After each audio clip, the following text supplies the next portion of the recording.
Welcome back, and I bet you're keen to get started with some AWS networking after all of that theory. Over the remaining lessons in this section, you're going to learn how to build a complex multi-tier custom VPC step by step. One of the benefits of the VPC product is that you can start off simple and layer components in piece by piece. This lesson will focus on just the VPC shell, but by the end of this section you'll be 100% comfortable building a pretty complex private network inside AWS. So let's get started. Now don't get scared off by this diagram, but this is what we're going to implement together in this section of the course. Right now it might look complicated, but it's like building a Lego project. We'll start off simple and add more and more complexity as we go through the section. This is a multi-tier custom VPC.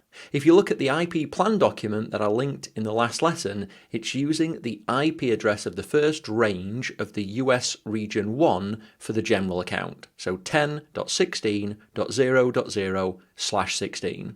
So the VPC will be configured to use that range. Inside the VPC, there'll be space for 4 tiers running in 4 availability zones for a total of 16 possible subnets. Now we'll be creating all 4 tiers, so reserved, database, app and web, but only 3 availability zones, A, B and C. We won't be creating any subnets in the capacity reserved for the future availability zone. So that's the part at the bottom here. In addition to the VPC that we'll create in this lesson, the subnets that we'll create in the following lessons will also, as we move through the section of the course, be creating an internet gateway, which will give resources in the VPC public access. We'll be creating NAT gateways, which will give private instances outgoing only access, and we'll be creating a Bastion host, which is one way that we can connect into the VPC. Now, using Bastion hosts is frowned upon and isn't best security practice for getting access to AWS VPCs, but it's important that you understand how not to do something in order to appreciate good architectural design. So I'm going to step you through how to implement a Bastion host in this part of the course, and as we move through later sections of the course, you'll learn more secure alternatives. Finally, later on in the section, we'll also be looking at network access control lists, or NACLs, which can be used to secure the VPC, as well as data transfer costs for any data that moves in and around the VPC. Now this might look intimidating, but don't worry, I'll be explaining everything every step of the way. To start with though, we're going to keep it simple and just create the VPC. Before we do create the VPC, I want to cover some essential architectural theory which you'll need for the exam, so let's get started with that. VPCs are a regionally isolated and regionally resilient service. A VPC is created in a region and it operates from all of the AZs in that region. It allows you to create isolated networks inside AWS. So even in a single region in an account, you can have multiple isolated networks. Nothing is allowed in or out of a VPC without a piece of explicit configuration. It's a network boundary and it provides an isolated blast radius. What I mean by this is if you have a problem inside a VPC, so if one resource or a set of resources are exploited, the impact is limited to that VPC or anything that you have connected to it. I talked earlier in the course about the default VPC being set up by AWS using the same static structure of one subnet per availability zone, using the same IP address ranges and requiring no configuration from the account administrator.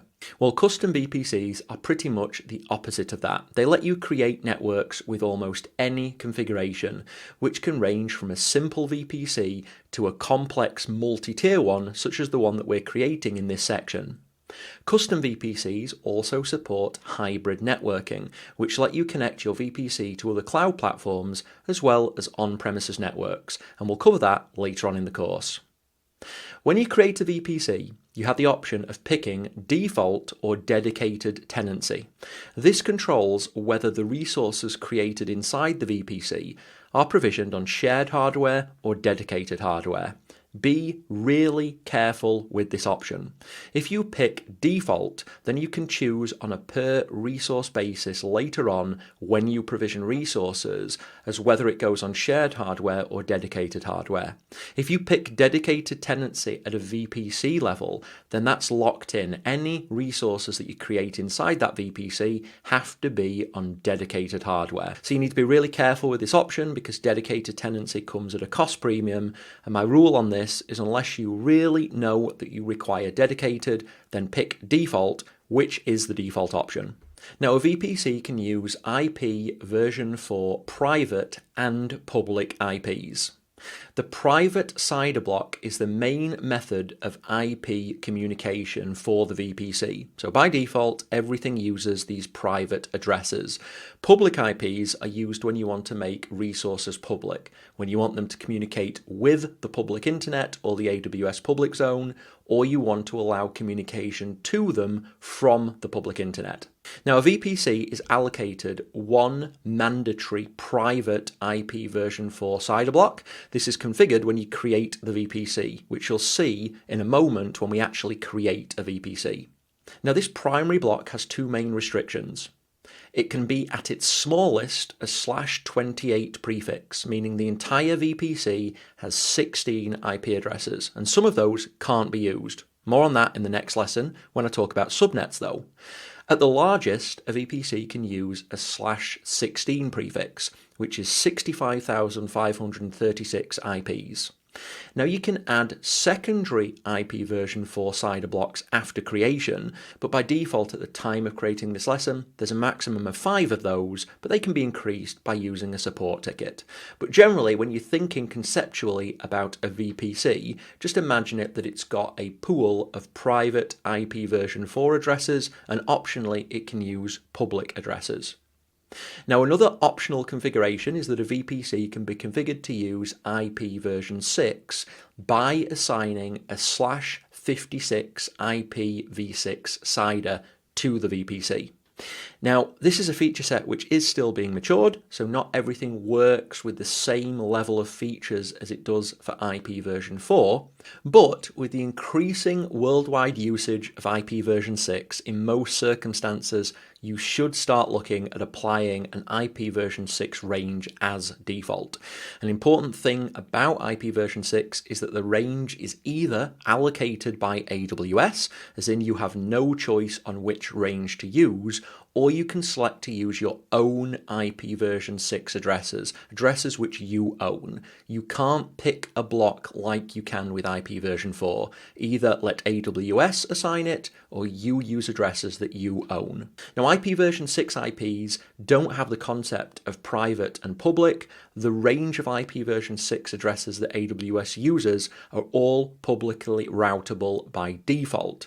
But if you do use them, you still have to explicitly allow connectivity to and from the public internet. So don't worry about security concerns. It just removes an admin overhead because you don't need to worry about this distinction between public and private.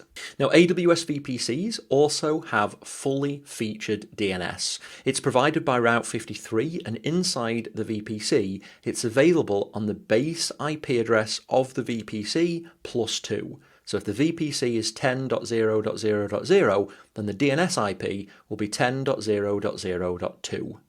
Now, there are two options which are critical for how DNS functions in a VPC, and these are important to remember for the exam, so I've highlighted both of them. The first is a setting called Enable DNS Hostnames, and this indicates whether instances with public IP addresses in a VPC are given public DNS hostnames. So if this is set to true, then instances do get public DNS hostnames. If it's not set to true, they don't. The second option is Enable DNS Support, and this indicates whether DNS is enabled or disabled in the VPC, so DNS resolution. If it is enabled, then instances in the VPC can use the DNS IP address, so the VPC +2 IP address. If this is set to false, then this is not available. Now, why I mention both of these is if you do have any questions in the exam or any real-world situations where you're having DNS issues, these two should be the first settings that you check are switched on or off as appropriate.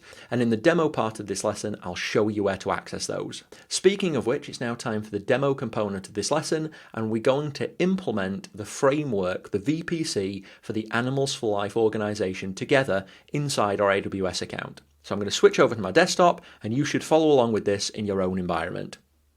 So the demo part of this lesson will be pretty brief. All you need to make sure is that you're logged into the management account of the organization as the IAM-admin user, and you've got your region set to Northern Virginia.